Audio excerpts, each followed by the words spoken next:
Hi everybody, Corey here. So yesterday the girls and I sat down on a Zoom meeting because we decided we wanted to film a video together while not being together. And I found this idea on the Book Riot website to do a bookshelf scavenger hunt on Zoom with your friends. So that is what we did. It ended up taking the better part of 2 hours all in all. So we're going to split this video into 2 parts. So this is going to be part 1. I hope you enjoy it. So the first prompt is a book that features a character you wish you could be. Okay. All right, we back? We're back. I'm back. All right. Crystal, why don't you start first? Who's your character? Alrighty, so I went with Maya from Spin the Dawn.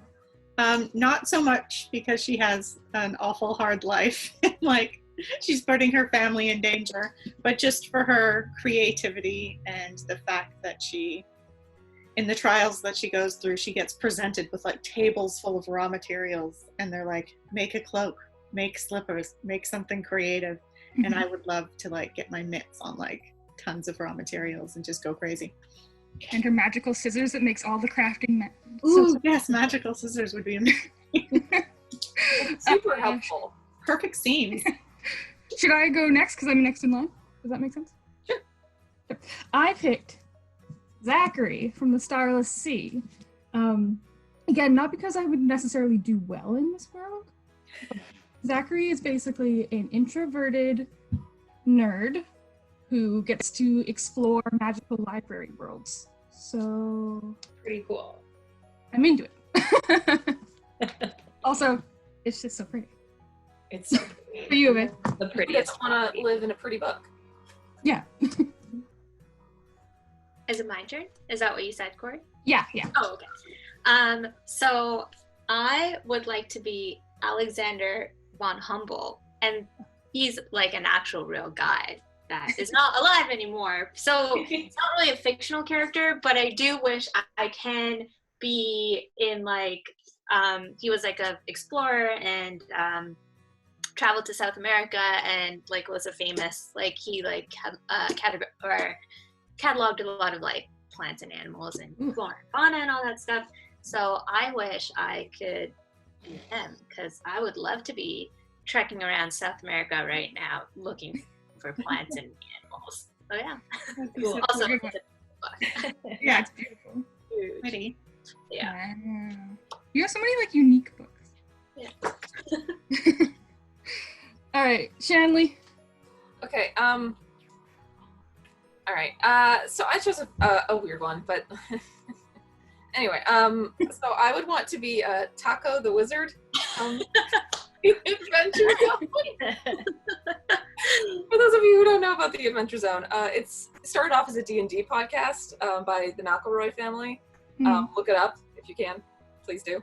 It's good. And Taco the Wizard is my favorite character in it. He is a magical elven wizard with the sass and self-confidence that I only wish I could have. Like, here, that's one image of him right there. He's beautiful. Oh my goodness. He's got like probably too much self-confidence, and I could do with even half of that. So, Taco the Wizard. Is there a reason his name is Taco? With tacos?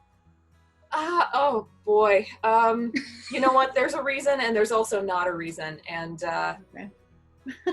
listen to the podcast or read the comic, because please, honestly, and like, okay, yes, it's called the Adventure Zone. Yes, there's a character called Taco the Wizard.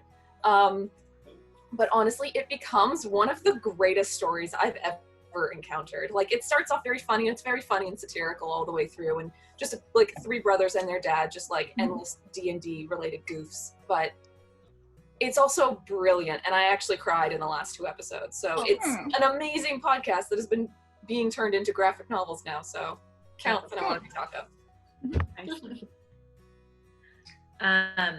I went with Leo from Love Sugar Magic. I've been doing a lot of stress baking lately. And some has turned out better than others. So if I could actually like bake magic into my delicious food, that would be pretty darn cool. I love this series. I feel like that would resonate with a lot of people. Yeah, absolutely.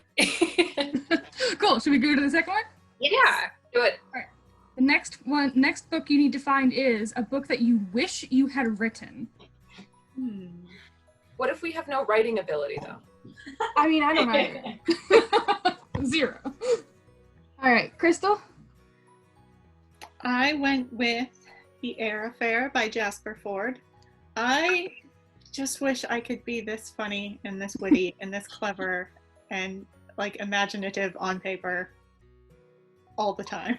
But I wish I could tell good jokes and make witty puns and just be like all around awesome. And like, I saw him about a year ago do a talk, and basically he says he writes his books as a challenge. He's like, I wonder if I could write a book about that. Yeah, I'm gonna try. And he just like pulls magic out of his hat, and I wish I could be him. Like, I would love to like have coffee with the man and be like, are you like this in real life or just on paper? But he's very clever, and I'm jealous. That's fair. Yeah, it's a really funny book. Mine is Game of Thrones. Wow. Because I'd be really stinking rich. But yeah, Sally got it immediately. on the counter side of that, you'd also have legions of fans demanding when the next one's coming out. That's fine. I'd still be really stinking rich. Maybe you would actually finish the series. Like, Maybe. Shade. Yeah, as soon as I saw it, I was like, yes, that one. Okay. So I chose 2 books. I'm cheating, but I can't choose between them. So the first book I wish I wrote is The Assassination of Bram Winsford. And it's the copy that Crystal got me for Christmas. I'm very happy about it. I love this book so much. Like, it's like an unlikely friendship story. It's hilarious. There's these beautiful illustrations in it. I thought it was like written in such a really cool way. Like, half of the story is told with text and half of the story is told with images. So yeah, I wish I wrote this book. So good. Yes. And my second book that I wish I wrote is Oaxaca, Mexico. It's these like so Peter Cooper writes these kind of like travel diaries, and they're like they're like graphic novels, or like kind of look like the inside of his journal. And they're these awesome just like travel stories with like illustrations and like little anecdotes and kind of like slice of life kind of scenes. And I love, like, he has one about New York. This is my favorite one, the one about Mexico. But yeah, I wish I can do stuff like this. Mainly draw like Peter Cooper, but yeah. You can tell you're going stir crazy with all these travel books. I know. I know. All right, what are you, Shanley?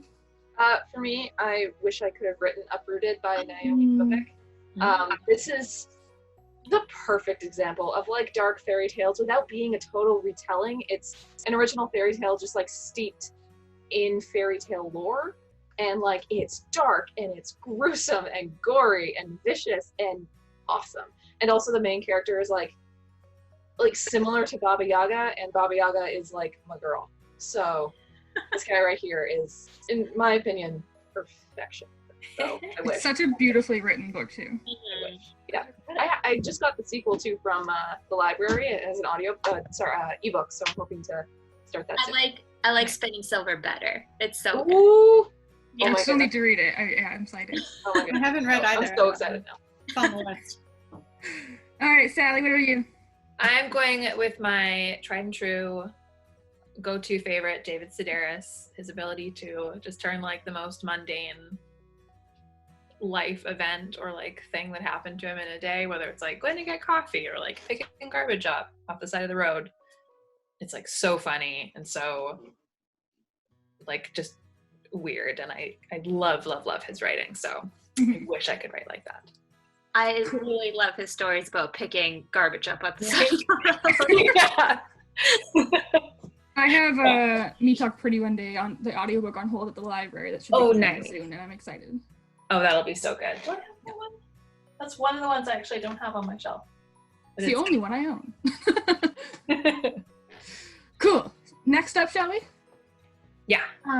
Next up, a book that you've owned for the longest. I have to go in another room for this one. All right, Crystal. Okay, so over the years, I've purged a lot of books and bought new ones and like whatever, but I think this one precedes my purchase of Harry Potter by like months, maybe a whole year, and that's The Name Above the Title by Frank Capra. It is his autobiography about becoming a filmmaker in Hollywood in like the 20s and 30s. If you're unfamiliar, Frank Capra is It's a Wonderful Life, Mr. Smith Goes to Washington, You Can't Take It With You. He did like propaganda war movies during World War I. He's just like an icon of Hollywood cinema, and it was just really amazing to read about his experience and how he got started. And you think it'd be like, oh, I started in the mailroom and one of the big things. He's like, no, somebody asked him if he could do something and he lied. And he's like, yeah, totally. And he knew nothing about filmmaking. He just kind of was like, yeah, I'm going to do it. And he was from like an immigrant family, and it was just a really interesting read. I find most of the nonfiction I read is film industry related. Yeah, and I think I bought this my first year of university, which may have been the time, not that I read Harry Potter for myself because I borrowed them, but I think this came just before me purchasing the Harry Potter books on my shelf currently. Cool. Yeah. There might be a couple that I've done a bit longer, but they haven't been scribbled in like this one. So that is James Herriot's Animal Storybook. Yay! And apparently, it's funny now because now that I look at the writing, this is definitely my mom's writing and not my great-grandma's writing. But it says, "Happy birthday number 6 from Grandma Reed." So this obviously it's my 6th birthday, and I have a lot of James Herriot books. They were my everything when I was a kid. Yeah, this is definitely one of them that I've had for the longest. I'm sure I had. Nice. I definitely had like other ones that I can think of that I don't own anymore, and I don't know if those are still at my mom's or just don't exist. But this is I think this is the oldest one on my shelf at my house. On that note, one quick second. Sorry. So inspired by Corey's, I forgot that the last time I went home to visit my mom, I went up in our like old storage area and I looked for some of my old kids' books, and I have this copy of Misty Chincoteague, Oh my god! or however you say it, that I bought from my elementary school library sale. So this is like stamped by like, you know, Pelham Center School Library Discard, and I guess I got it for like $0.25, and it was like one of my like favorite things as a kid. And yeah, this is my longest owned book in my house. So sorry. Yeah. No, okay. Hey, what about you? So this was kind of hard because most of my books like are back at home in Toronto. So like the books that I own on my shelves are like books I've like bought the past 2 years. But I did find this. So I think this is probably the oldest book that I have. White Tiger by Aravind Adiga. So I guess I've been carrying this since 2008. When was it? Oh, nice. I read it though.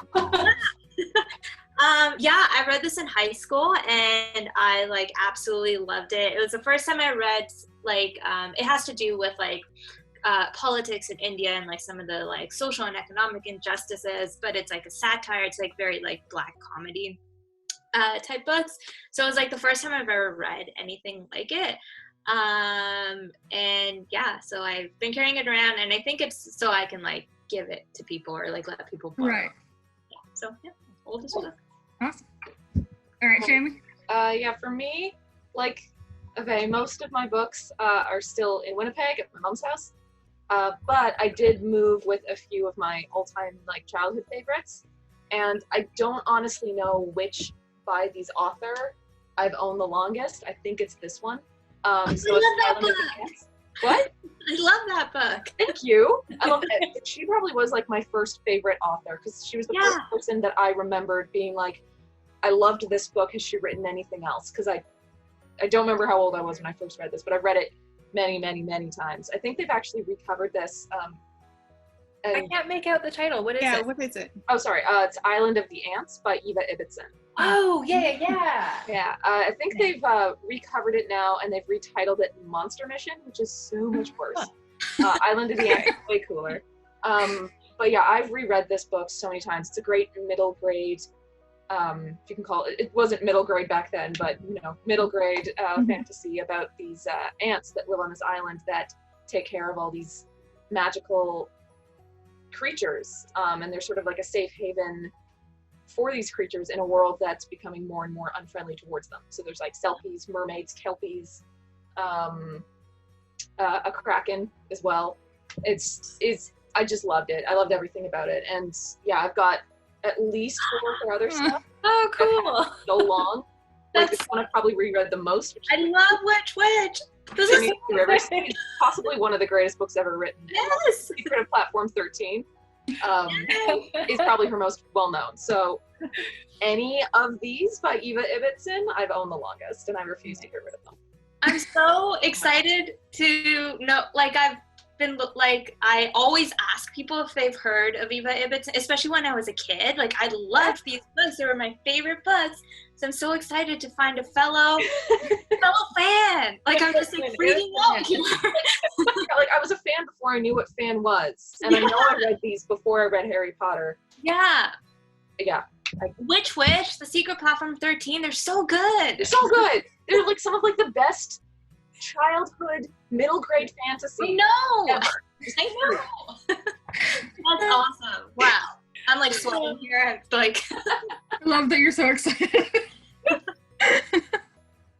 See you, Ave. I see you. Okay. All right, what about you, Sally?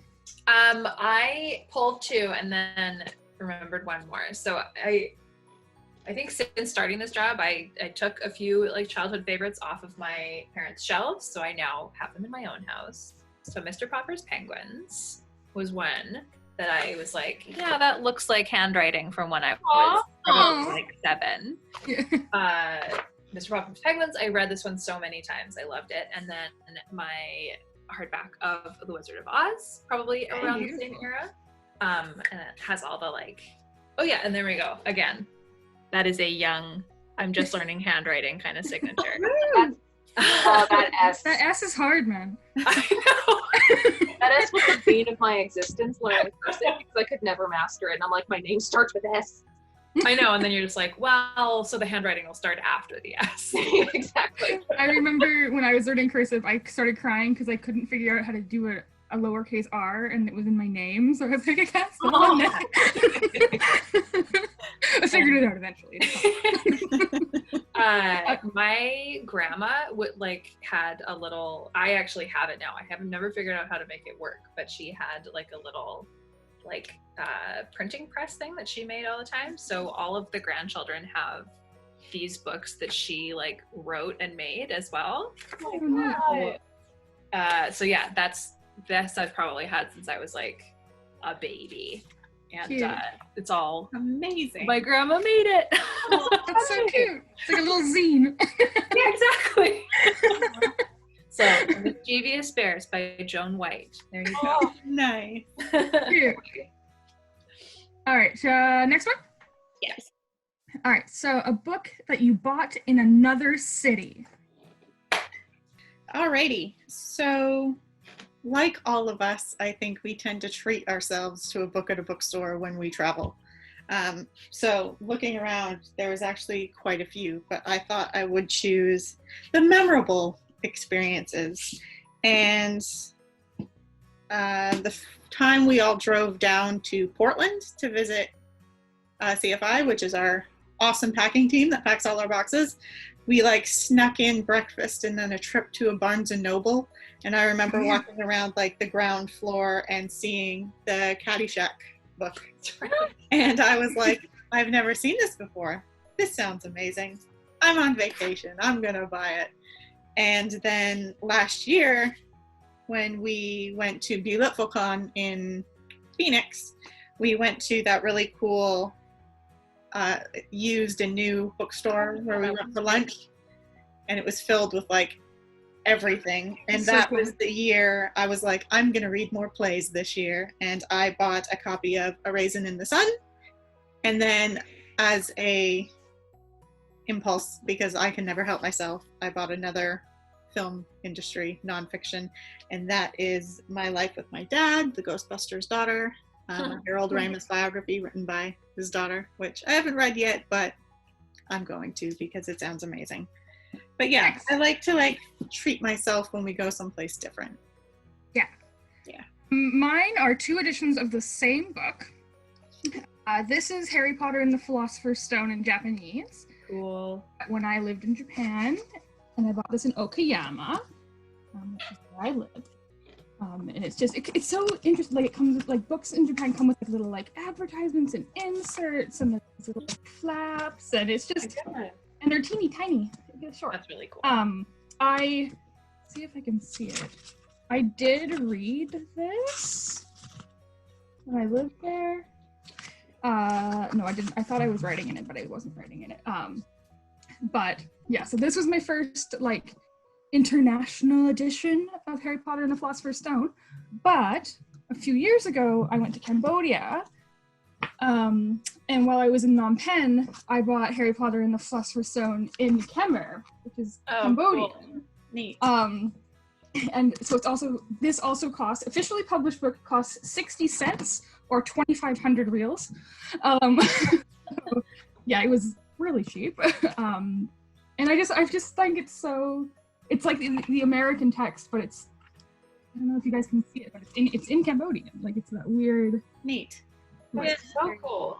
Yeah. Really cool. But yeah, 60 cents. Yes, I got that one for. Those are my 2. All right, what about you?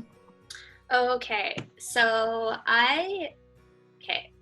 there's a connection between the books I chose. So my favorite author is John Steinbeck. So whenever I go traveling and stuff, I try to find like John Steinbeck books, or like I at least try to spot him on bookshelves in bookstores.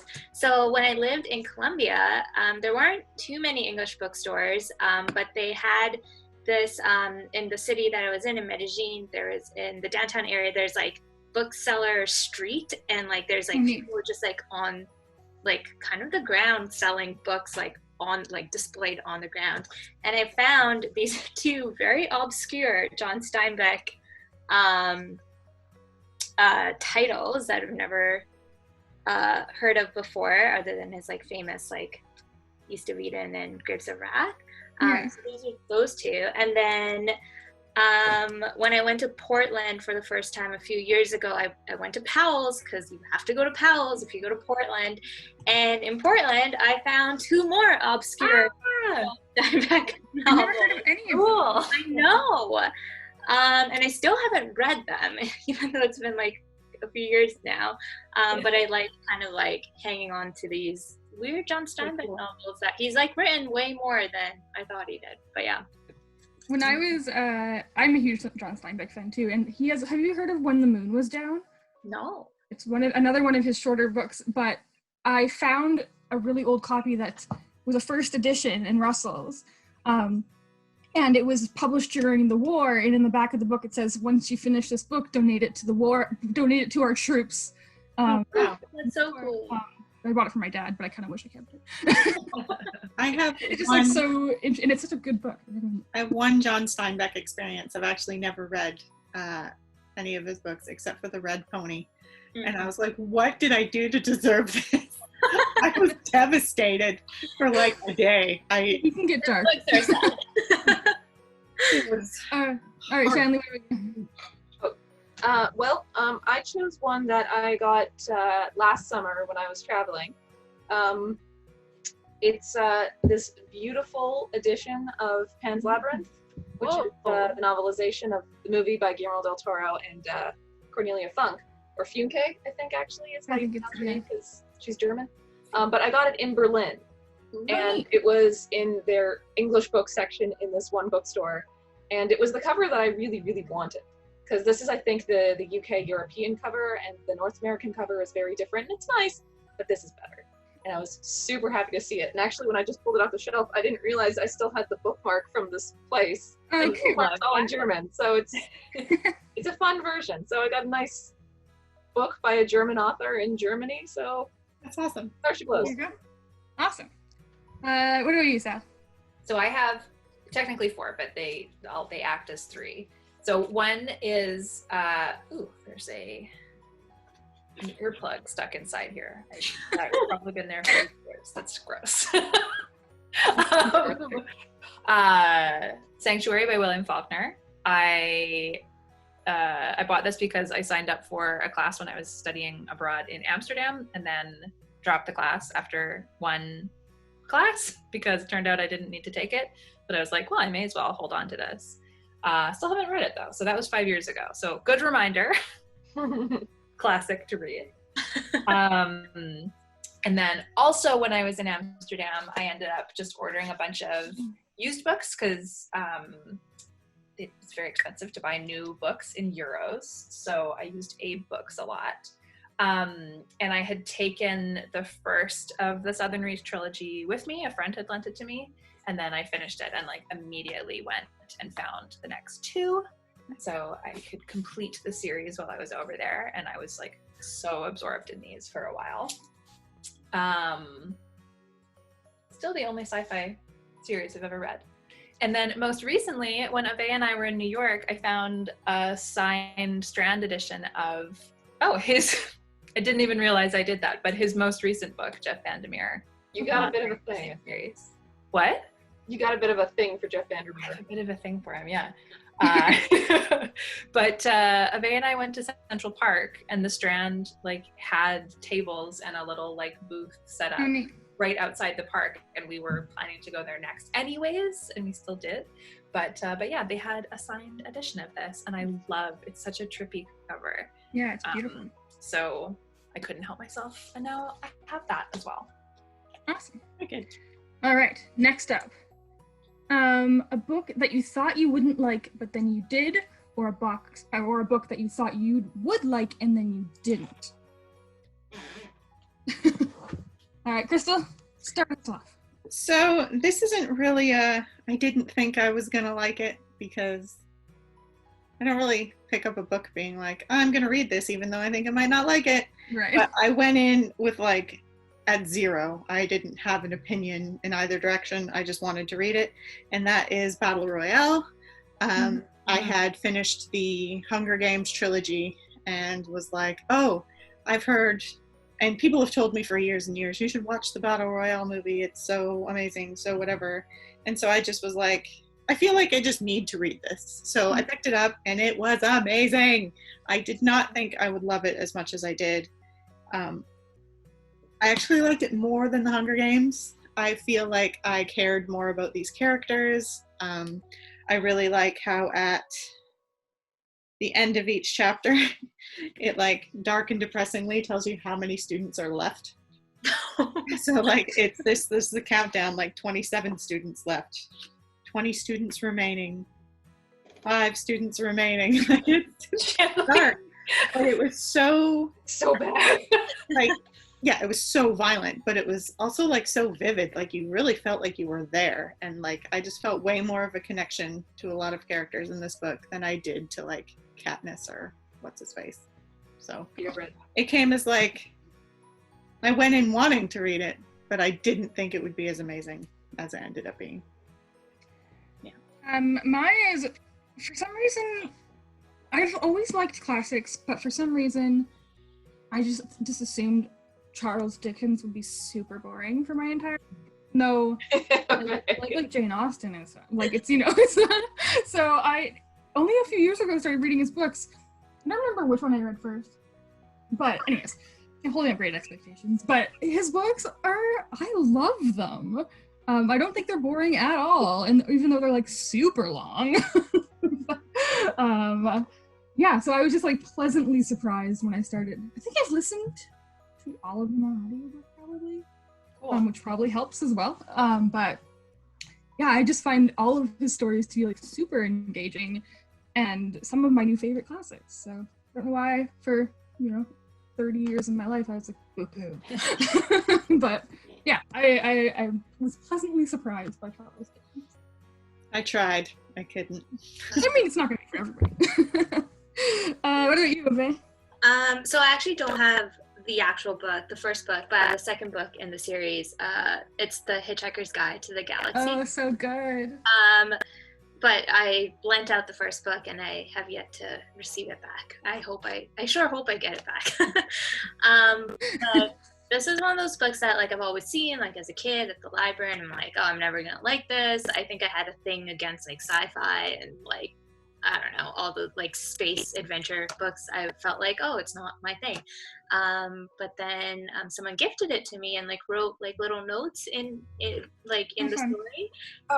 And it was awesome. Like I loved it so much, and like now I'll like consume anything that's like Hitchhiker's Guide related. Like I love the radio play. Like it's just, I love the whole series, and yeah, I'm so happy. I wish I discovered it sooner, but at least I have now read it. So yeah, It's also an amazing cover. yeah, these are like kind of those like the classic covers. Also found at Russell's and in Victoria. Great yeah. store. So the first book in the series that you have that somebody wrote like notes in the margins and stuff for you, is that the copy you lent out to someone? Yeah, I know. Why would you do that? I would be like, no, get your own. Yeah, I know. Once you get it back. Yeah, I sure hope I do. I'm too Cool. What about you, Shanley? Okay, so my choice for this one is The Crown's Game by Evelyn Skye. I went into this book, I had low expectations for this one. It was around the time when I was hosting a teen book club at the bookstore I worked at, and the teens loved fantasy more than anything. And I always tried to broaden their perspectives, and every once in a while I'd give them a fantasy to read because I wanted them to read just a bit more. So this was the choice of, okay, I'll choose a fantasy so that, you know, they can look forward to that, and then the next one we can do something different again. So I went into this with like kind of like low expectations, and it blew me away. I loved it. I loved the magic system. I loved the characters in it. I actually felt for all the characters in it. I loved the like the high stakes kind of a thing. You actually did feel like the whole time reading it, I didn't know which character I was trying to back, because I backed them for different reasons. And then I think I also really ended up enjoying it a lot because of the discussion I had with the book club. It was great. It was great, and it totally blew my expectations. So, you know, you got to give him credit for that, because I wouldn't have picked this if I wasn't like, okay, I'll give him a fantasy to read this time. So this guy, loved it. Is that one of the ones that you recommended to Ave? Is that one of the ones that you recommended to Ave for her? No. I think Corey recommended it to Karina. I recommended it to Karina, yeah, for our very first round of coworker picks my TBR way back. Fun. And that book is so underrated. It's so good. It absolutely is. Yeah, it's like it would make such a beautiful movie. That's how I think of it. Like it's just like it's about the, what are they called? The Enchanter? The Enchanter? I don't know. They're like magicians who can make like illusions and stuff. But yeah, it's really beautiful and super fun. Yeah. Cool. Sally. So mine is it's sort of similar vein to yours, Corey. Like I had heard this was great for so long, and then I think I finally had to read it in high school, probably like grade 12 lit class or something, and I was like, ugh, fine. And I loved it so much. I still haven't really read any like very much follow-up of Scott Fitzgerald, but I loved this so much. I find myself like constantly caught off guard when classic things like you're like, oh, this is a classic for a reason. Yeah. I get it now. Or something, and you're just like, wow, this is like a template for so many other things that came after it. I think we talked about this in another video where I had to put in a little like note being like, no, we're wrong, because he also wrote Curious Case of Benjamin Button, which That's is right. so different and also like the shortest book I've ever read. I'm pretty sure. Well, it's not like it's long. Like it's. Well, no, it's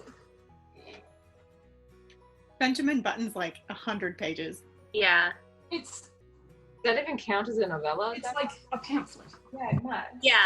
It was like in my short story collection of Fitzgerald Yeah, this like, is stories. 50 pages long. 50. I think that would Way be a shorter short than I story. remember. I read it so long ago. yeah, it's okay, but it's also very good. Cool. I had forgotten. I remember talking about that now that that was also him, and us being like, no way. Yeah. Yeah. Cool. All right, should we go to the next one? All right, that was part 1 of our Zoom scavenger hunt. We had a lot of fun, obviously, doing this.